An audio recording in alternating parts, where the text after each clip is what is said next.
नमस्कार, हिमाचल दस्तक में एक बार फिर आपका स्वागत है। मैं हूं आपके साथ मास्तराम डलैल। पेश करते हैं हिमाचल प्रदेश की प्रमुख खबरें। हिमाचल स्टेटहुड डे इस बार कांगड़ा जिला के परागपुर में मनाया जाएगा। 25 जनवरी के इस आयोजन पर प्रदेश के सभी कर्मचारियों की एक बार फिर निगाहें हिमाचल प्रदेश के कर्मचारियों के प्रस्तावित महंगाई भत्ते पर एरियर पर टिक गई है। कर्मचारियों को आस है कि मुख्यमंत्री सुखविंदर सिंह सुक्खू इस बड़े आयोजन पर प्रदेश के कर्मचारियों को महंगाई भत्ते की सौगात दे सकते हैं।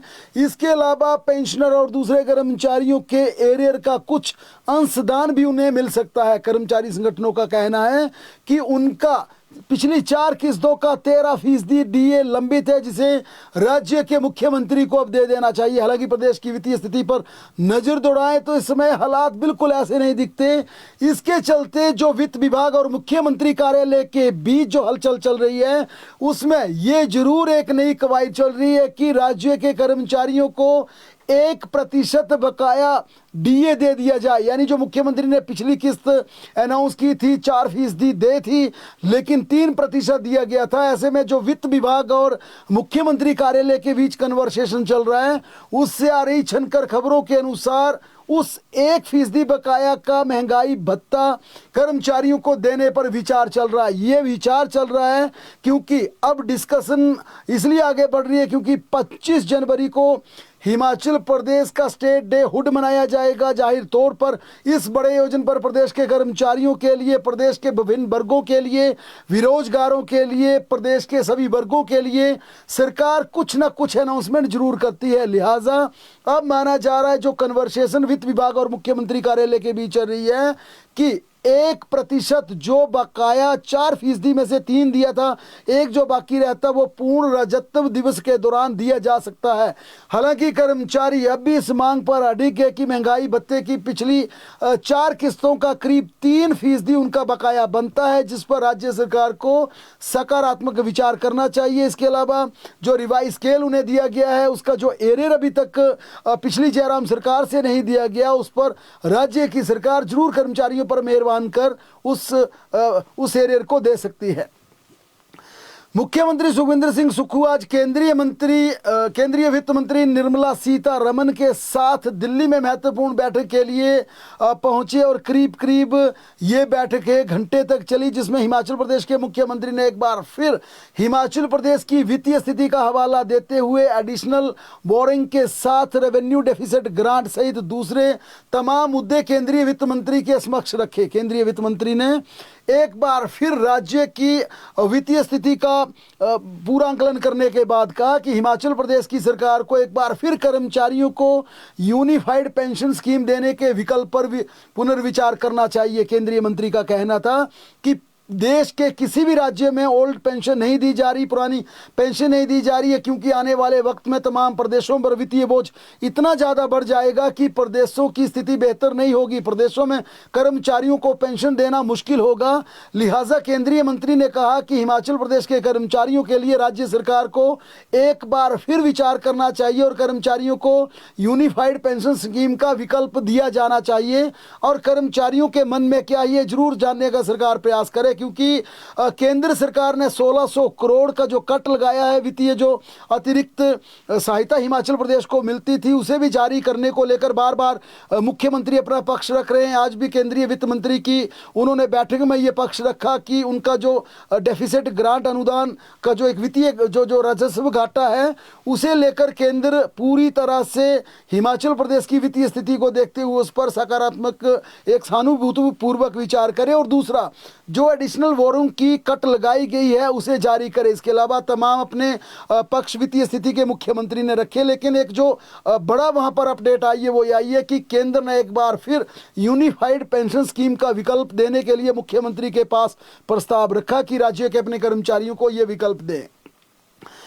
पिछले 2 दिनों में हिमाचल प्रदेश में चल रहे घमासान के बीच लोक निर्माण मंत्री विक्रमादित्य सिंह ने आज फिर मीडिया के सामने अपना पक्ष रखा। उनका कहना था कि मैं उम्र का छोटा जरूर हूं, इसलिए इस तरह के विवाद को हवा नहीं देना चाहता। उन्होंने कहा वह टकराव की राजनीति में विश्वास नहीं रखते, लेकिन प्रदेश की जनता के हित किसी की कीमत पर उनसे समझौता नहीं करेंगे। मंत्री विक्रमादित्य सिंह ने कहा कि वे पहले ही इस मुद्दे पर अपनी स्थिति स्पष्ट कर चुके हैं और सभी का सम्मान करने की बात भी कह चुके हैं। उन्होंने कहा कि भारत एक संघीय गणराज्य है जहां संविधान के तहत हर संस्था और पद की अपनी अपनी जिम्मेदारी तय है। उन्होंने कहा कि जनप्रतिनिधियों का मूल उद्देश्य केवल जनता की सेवा होना चाहिए। उन्होंने ये भी कहा कि वे इस कुर्सी पर इसलिए बैठे क्योंकि प्रदेश की जनता ने उन्हें इसके लिए चुना है। विक्रमादित्य सिंह का कहना था कि उनकी पहली प्राथमिकता सर्विस ऑफ द पीपल है। अगर कहीं कोई कमी दिखती है या जनता के हित प्रभावित होते हैं तो उसे उठाना मेरा दायित्व और नैतिक जिम्मेदारी भी बनती है। अधिकारियों से जुड़े बयान को लेकर विक्रमादित्य सिंह ने कहा कि कोई भी सार्वजनिक सेवक खुद को शासक समझने की भूल बिल्कुल ना करे। अगर ऐसा होता तो जनप्रतिनिधियों का कर्तव्य बनता है कि वे जनता के हित में सवाल उठाएं।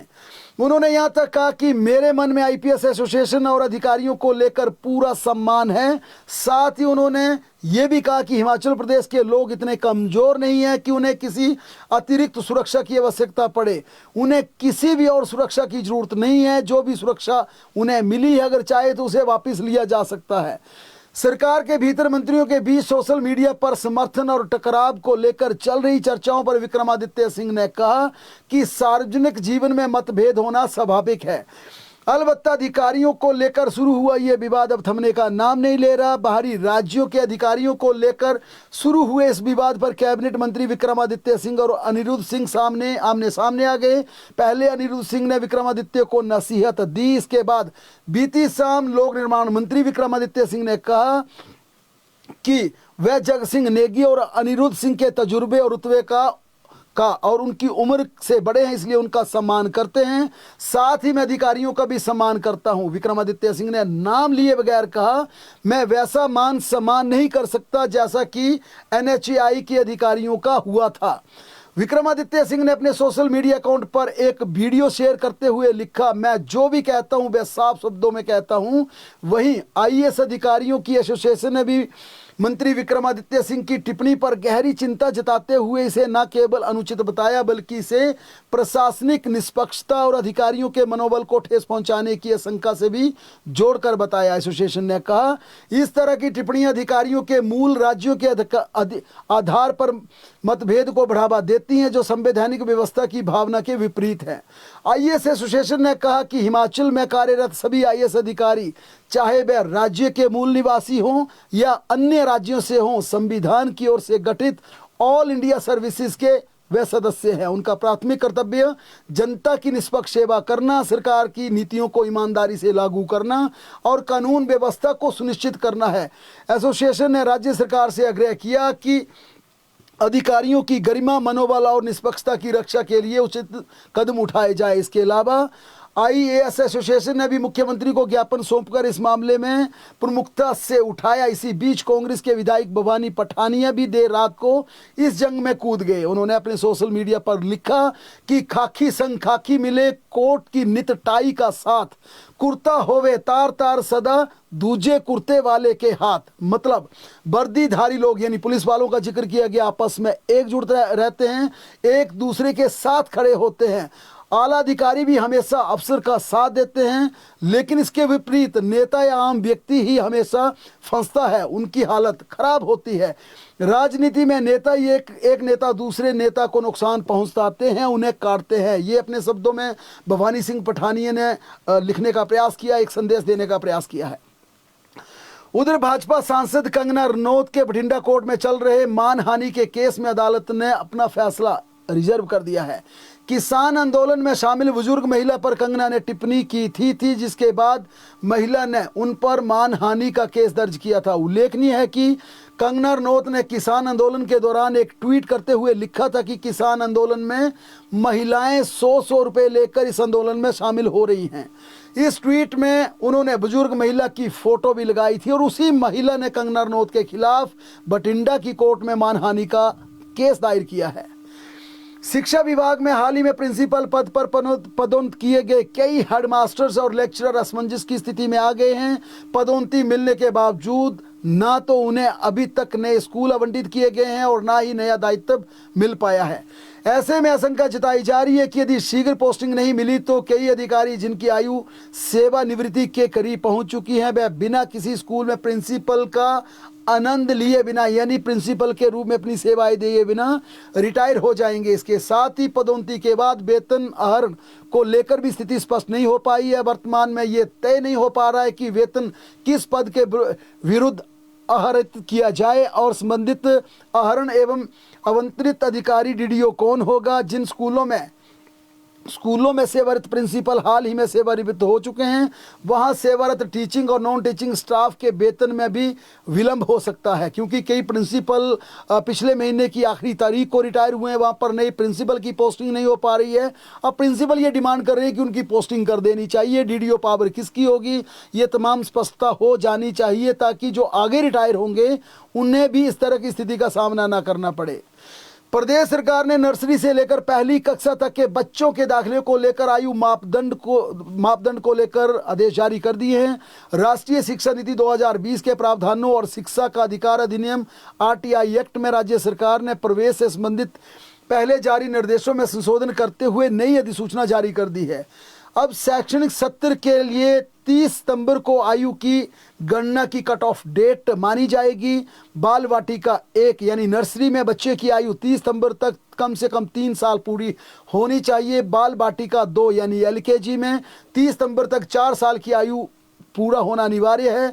बाल वाटिका 3 यानी यूकेजी में 30 सितंबर तक 5 वर्ष की आयु पूरी होनी चाहिए। पहली कक्षा में 30 सितंबर तक बच्चे की आयु 6 साल पूरा होना मैंडेटरी किया गया है। और ये आदेश इसी शैक्षणिक सत्र यानी कि जो आगे 1 अप्रैल से हिमाचल प्रदेश में या अगला शैक्षणिक सत्र शुरू होगा, इन नियमों को सख्ती से लागू किया जाएगा। इसे लेकर शिक्षा विभाग के सचिव ने आदेश जारी कर दिए हैं। हिमाचल प्रदेश के सरकारी स्कूलों में कार्यरत पार्ट टाइम मल्टी वर्कर्स के अवकाश की अवधि के दौरान काम लिए जाने पर नया बखेड़ा खड़ा हो गया है।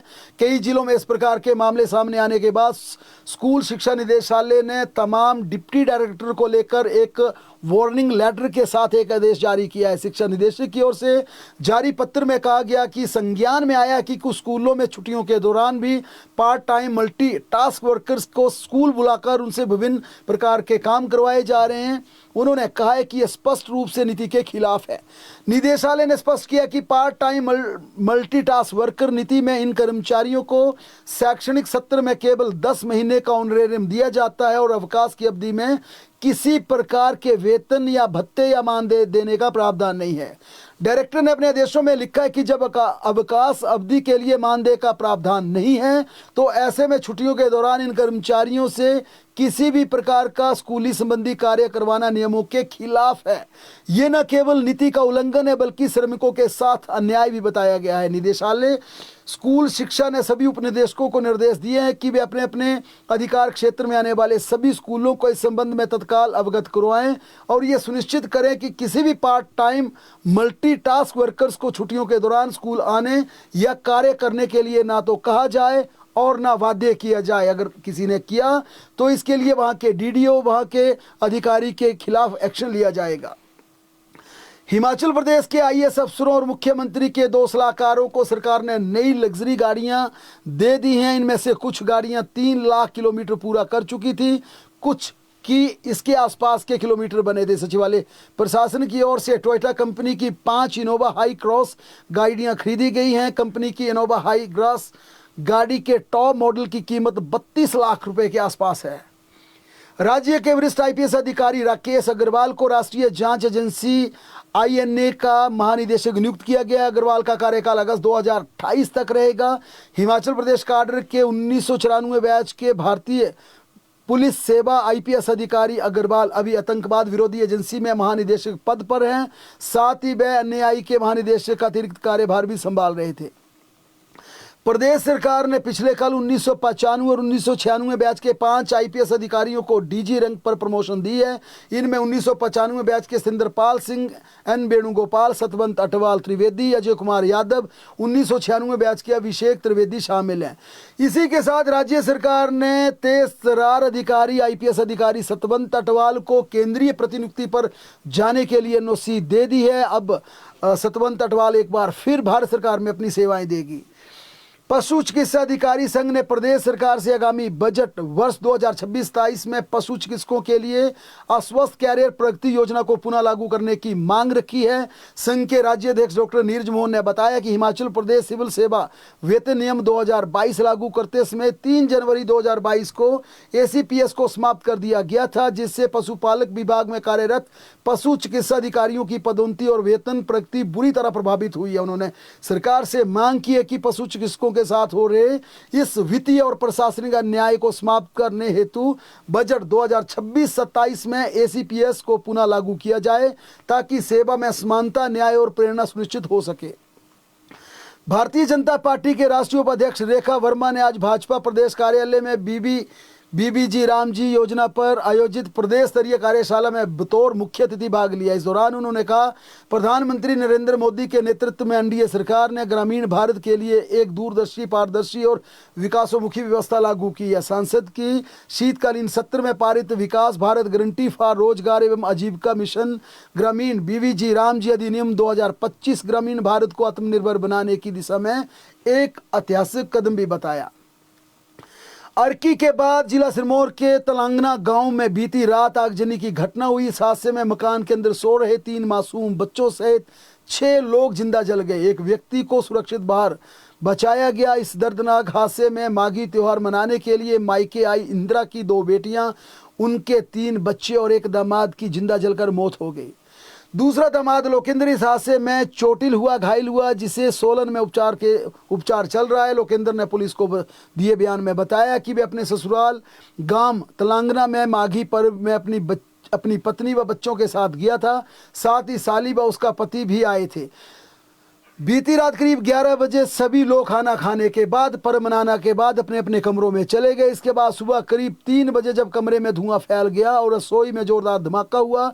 धमाके के बाद मकान में आग लग गई। इसके अतिरिक्त इंदिरा देवी की पशुशाला भी जलकर राख हो गई, जिसमें 2 गाय, 1 बछड़ा भी जल गया।